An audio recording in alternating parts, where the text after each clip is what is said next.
Республикасының дәүләт флагы төсләрендә буялган ак төсле юнына Башкортстан дигән язма белән тасма төшерелгән.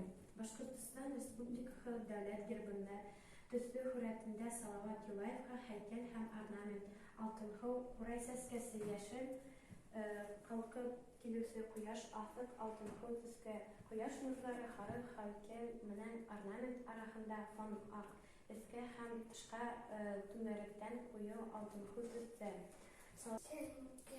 Зәңгәр, ак, яшел. Башкортстан дәүләт гербының авторы кем? Фазлетдин Ихласовмы, Рауил Бипаев? Фазлетдин Ихласов. Дәүләт гимны сүзләренең авторы Фәрит Идрисов, Рауил Бипаев.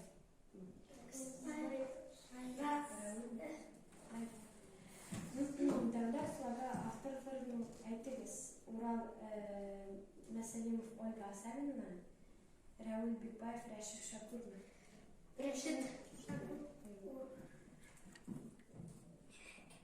Урал Мәсәлимов и Ольга Асавина. Афәрин, бик актив булдыгыз.